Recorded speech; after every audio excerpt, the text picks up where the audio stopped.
बड़ा करुणा में प्रसंग है और उनकी उत्तम भक्ति का चमत्कार है, प्रकाश है। एक हमारे श्री राधा वल्लभी संप्रदाय के रसिक दास उनका नाम, वो चतुरासी जी को अपना आराध्य देव माने हुए। ये वैराट नगर के रहने वाले थे।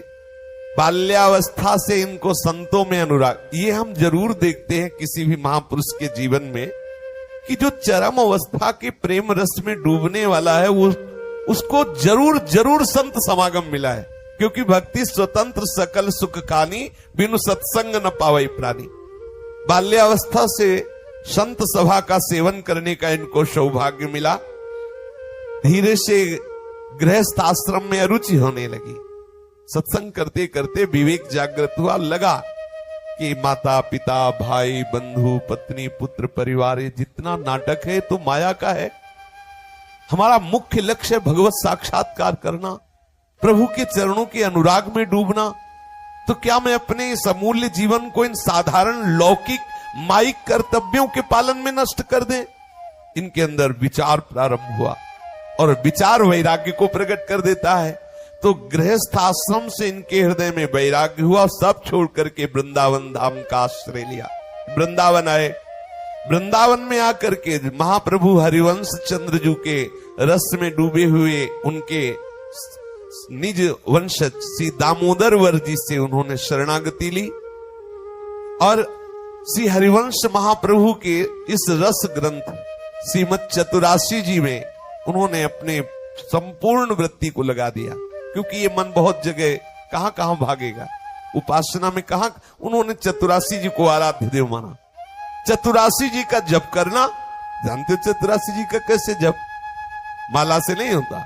अब अंदर भले सोहनी लग रही है, पोछा लग रहा है, लेकिन शुरू है जोई जोई प्यारो करे सोई मोहि भावे। यहां से लेके आज हुआ देखिए तो हो प्यारी रंग भरी, अंदर पूरा चल रहा है।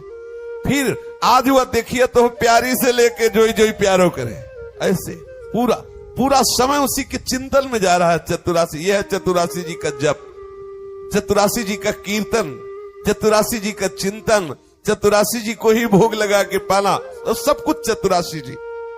रसिक दास जी ने अपना संपूर्ण समय जीवन चतुरासी जी को दे दिया। अब निरंतर चतुरासी जी के चिंतन करते करते उनके हृदय में लीला का प्रादुर्भाव हो गया।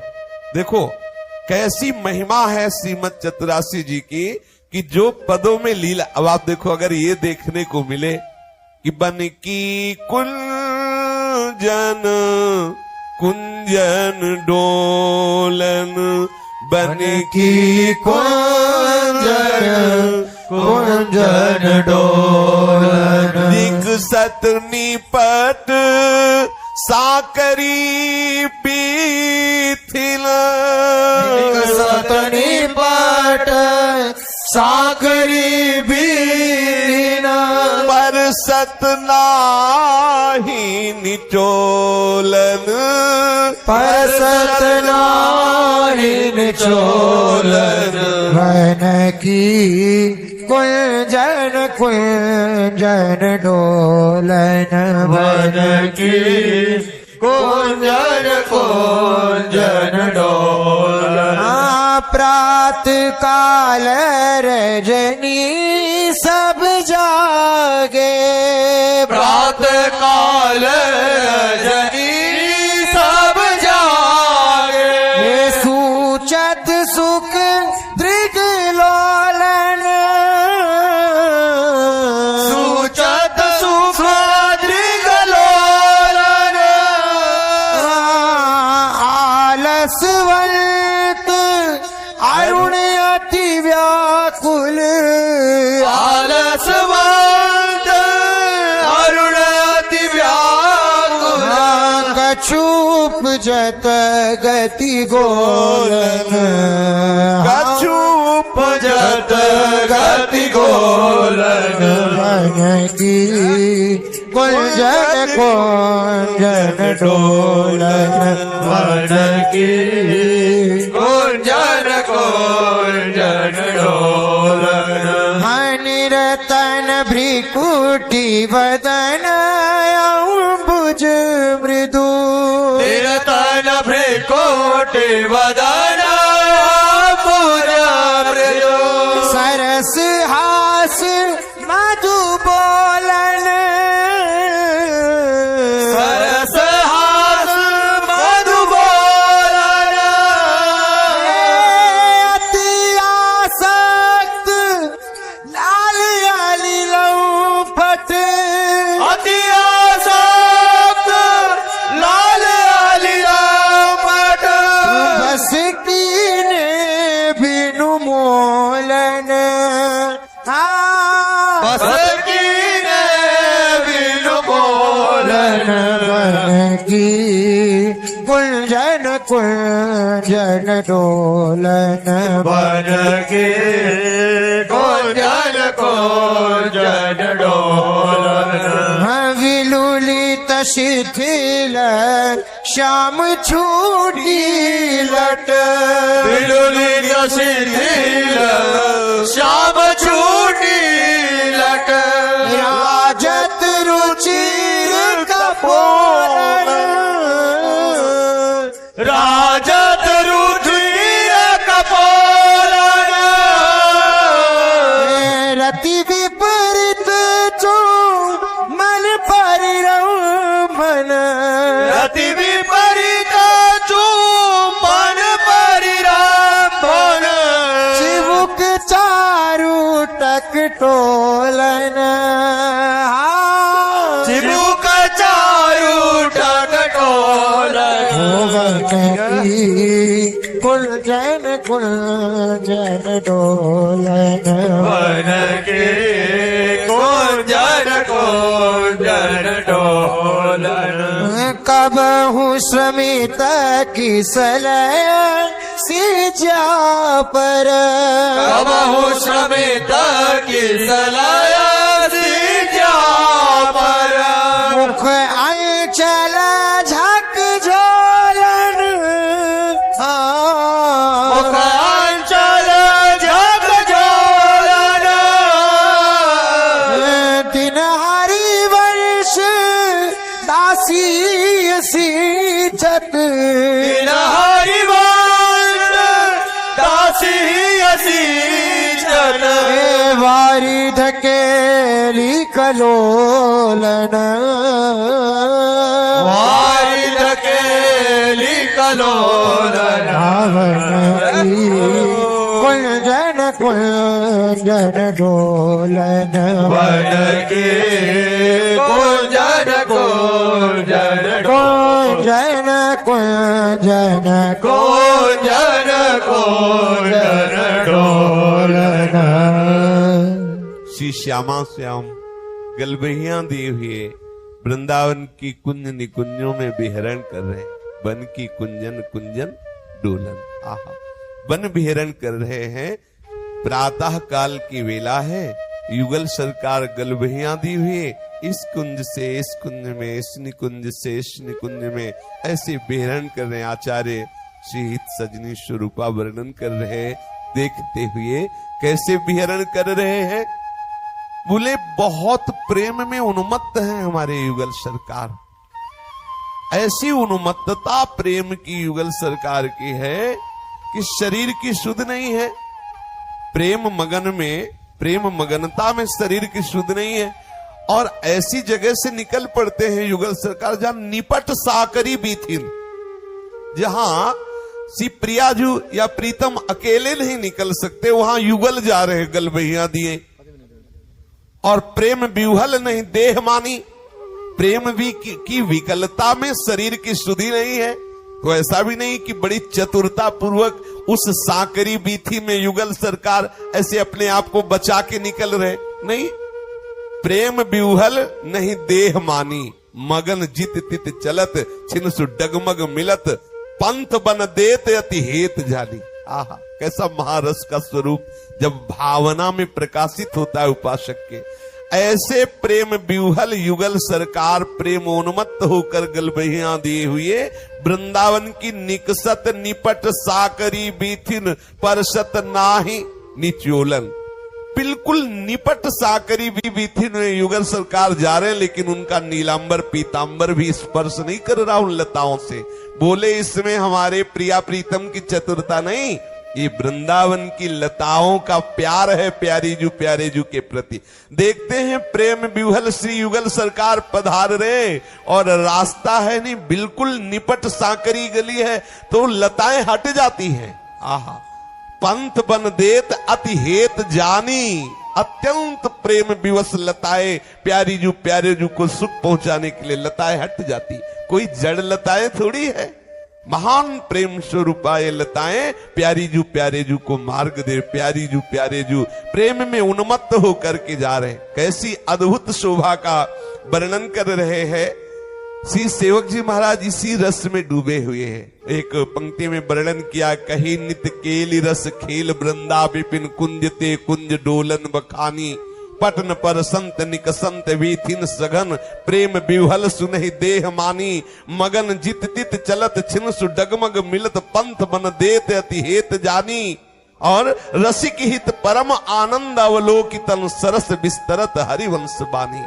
जो रसिक है वो इस रस का दर्शन कर रहे हैं, अवलोकी वो देख रहे हैं कैसी प्रेम विह्वल ये युगल सरकार की जोड़ी कैसे निपट साकरी बीथू में विहरण कर रही है।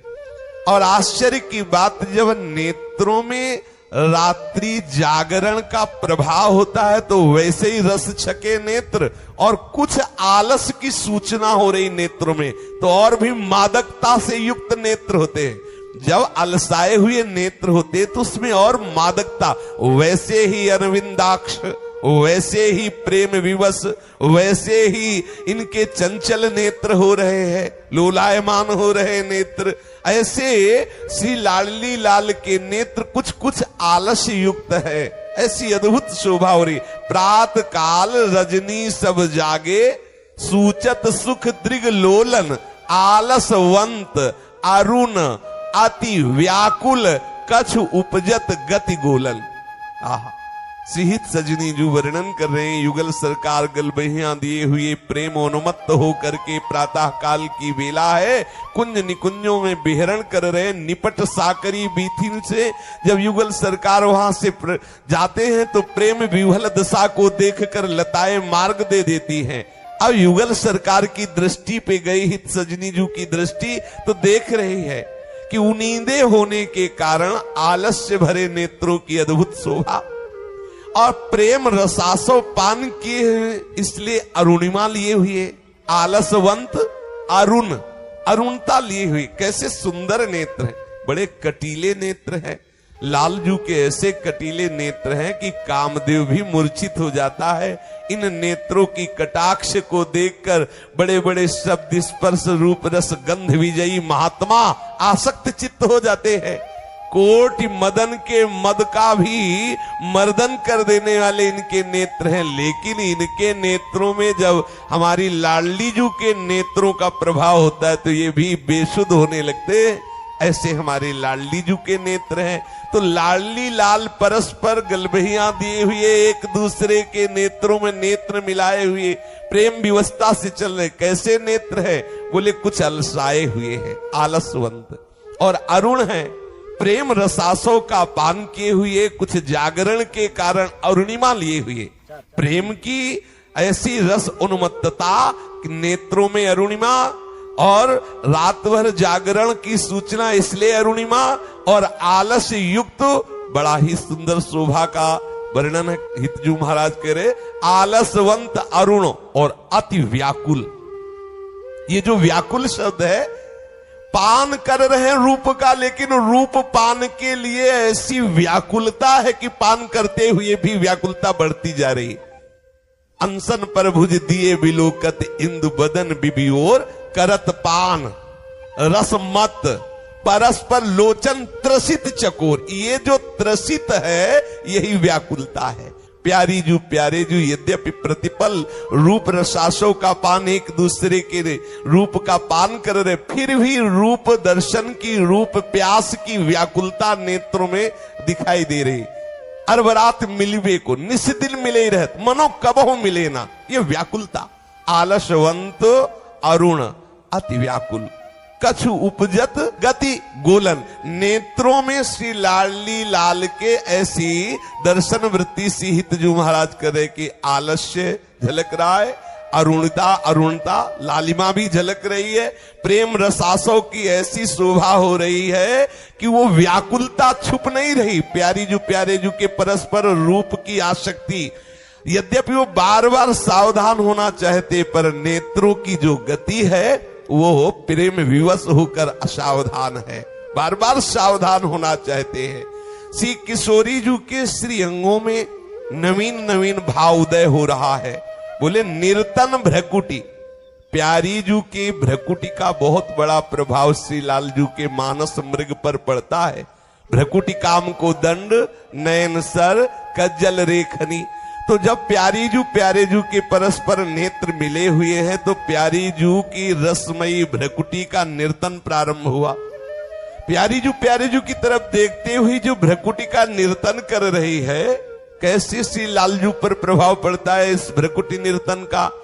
भ्रकुटी निर्जित मदन मंद सस्मित बदन किए रस विवश घनश्याम पिय गोरी। इस भ्रकुटी के नर्तन से जो मनोज का प्रादुर्भाव होता है वो श्री लालजू के मानस मृग पर ऐसा प्रहार करता है कि लालजू का मन विथिकित हो जाता है। भ्रकुटी के नर्तन से करोड़ करोड़ बाणों का संधान करने वाले कामदेवों का प्रादुर्भाव होता है। श्री लाडली जू के भ्रकुटी नर्तन का कोई ऐसा साधारण भाव नहीं। प्यारी जू जब मंद मुस्कुराते हुए भ्रकुटी नर्तन करती है तो इसी में वर्णन है, निर्तन भ्रकुटी बदन अंबुज मृदु सरस हास मधुबोलन तो अति आसक्त लाल लिलंपट बस कीन्हे बिन मूलन। प्यारी जू की भ्रकुटी का निर्तन हो रहा है और मंद मंद मुस्कुरा रही है, फिर एकदम हंस देती है और सरस रसमयी वार्ता भी करती जा रही। कितना सुंदर शोभा है। गलबहियां दिए हुए कुंज निकुंजों में विहरण कर रही है। प्यारी जू की भ्रकुटी का नर्तन हो रहा है। श्री मुखारविंद से मंद मंद मुस्कुराहट है, कभी कभी रसमयी बात करते हुए हंस देती हैं।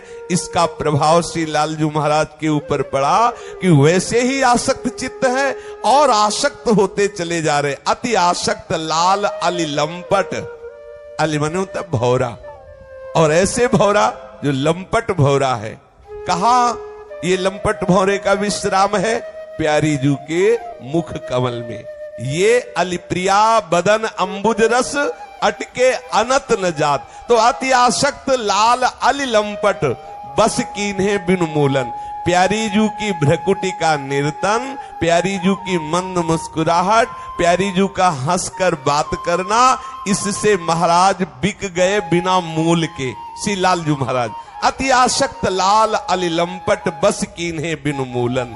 प्यारी जू ने जब लालजू की ऐसी आसक्ति वही शोभा को देखा कि लालजू प्रतिपल हमारी रूप माधुरी, मंद मुस्कुराहट, भ्रकुटी की निर्तन की वृत्ति को देखकर और आसक्त होते चले जाए, तो हमारी कृपालु श्री लाडली जू प्रीतम पर बरस पड़ती है।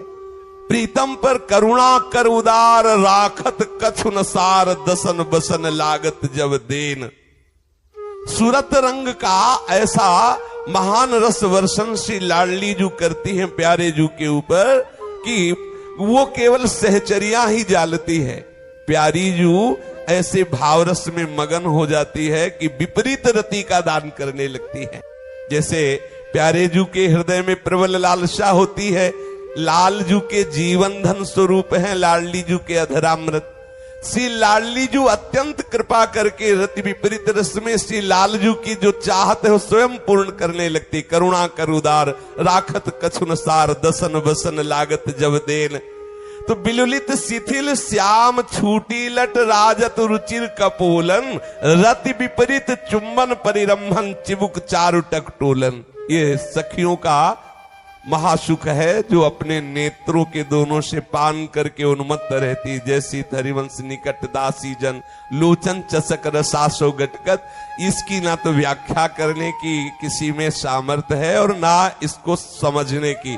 ये तो जब तक सहचरी भाव नहीं आता तब तक विपरीत रति क्या है आलिंगन चुंबन, उसको हम उसी दशा में देख पाएंगे जैसे हम देह भाव में हैं।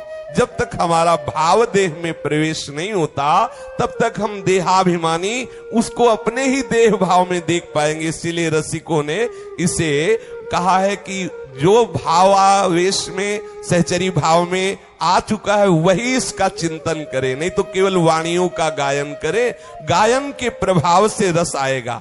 अगर हम ऐसा चिंतन करेंगे तो कहीं ये भावना ना आ जाए प्यारे जू के प्रति स्त्री पुरुष वाला भाव ना आ जाए, जिससे हमारा हृदय इस रस से फिर वंचित हो जाएगा। प्यारे जू सच्चिदानंद रस है। यहाँ जो आलिंगन चुंबन परिरंभन आदि शब्द है ये महान रस स्वरूप है, प्रेम स्वरूप है। पर जब तक हमारा भाव देश में प्रवेश नहीं, हमारा आवेश भाव में नहीं परिणित होता सहचरी भाव में, तब तक इस रस को हम नहीं जान सकते।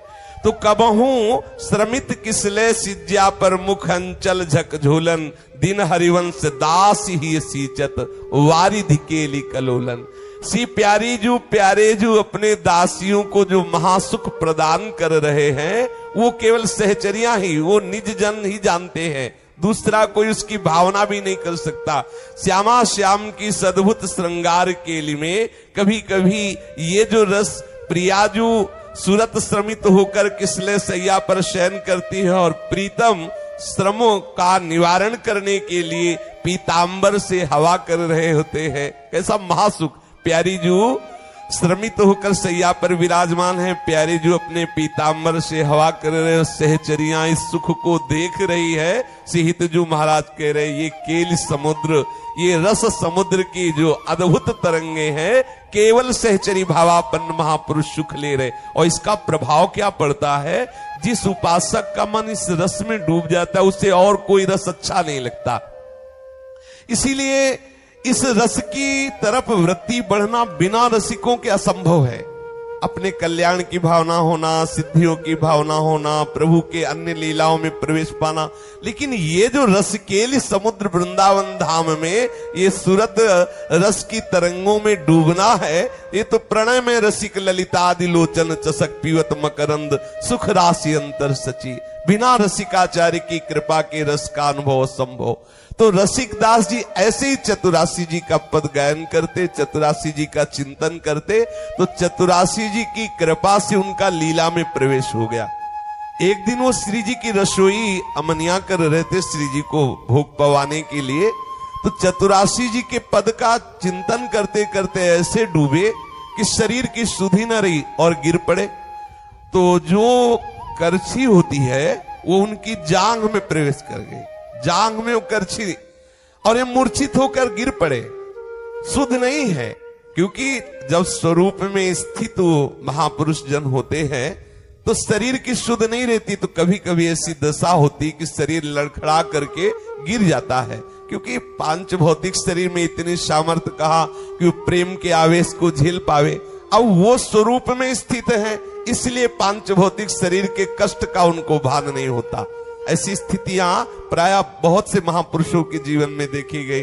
जैसे भोरी सखी के कान में कीड़े पड़ गए, लेकिन उनको कोई कष्ट नहीं होता, वो तो प्यारे जू के प्रेम रंग में डूबे हुए। जब आवाज आई कि रसोई में कुछ गिरा क्या, तो परिकर के जन वहां आए, देखा तो आप मूर्छित थे और जांघ में पूरी करछी घुस गई थी, पूरी आर पार हो गई और इनको कोई पता नहीं। काफी समय तक की मूर्छावस्था को प्राप्त हो। आश्चर्य की बात, जब सुध आई और करछी हटाई गई तो वहां कोई चिन्ह नहीं, कोई घाव नहीं, करछी हटाते ही वो घाव खत्म। ऐसी दिव्यता इनके शरीर में श्रीमद चतुरासी जी के चिंतन से, चतुरासी जी के गायन से थी। ये सदैव लीला का गायन, लीला का चिंतन करते तो ये लीला में ही रहते। एक दिन तीसरी मंजिल में गोस्वामी जी की छत के ऊपर बैठे थे और वहां से एकदम दृष्टि गई तो भावना में दिखाई दिया कि यमुना जी में बहुत सुंदर सुंदर नौका है, कोई मयूराकृति नौका, कोई हंसाकृति की नौका, और प्यारे जू अपने परिकर के सहित नौका विहार कर रहे हैं। अब उनको ऐसी भावना है कि मुझे बुला रहे हैं। अब ये दौड़े, छत में है, तीसरी मंजिल में, तीसरे खंड में ऊपर, और वहीं से लगभग 60 हाथ नीचे आकर के गिर पड़े, क्योंकि छत में ऊपर थे। और उनको लगा प्यारे जू बुला रहे और सामने यमुना जी में नौका विहार हो रहा है, मुझे सम्मिलित होना। भागे और ऊपर छत से नीचे गिरे। अब नीचे गिरने पर कोई भी इनकी हड्डी नहीं टूटी, किसी भी तरह का कोई अंग भंग नहीं हुआ। काफी देर तक मूर्छित सी लीला में डूबे रहे।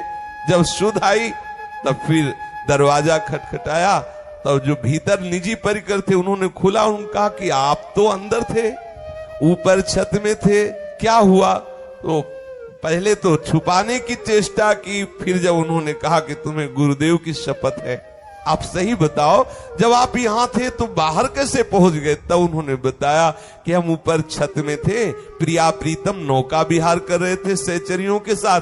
उन्होंने हमें इशारा किया तो हम भागे, तो छत के नीचे आ गए। अब जब सुध आई है तब भी अंदर आए हैं।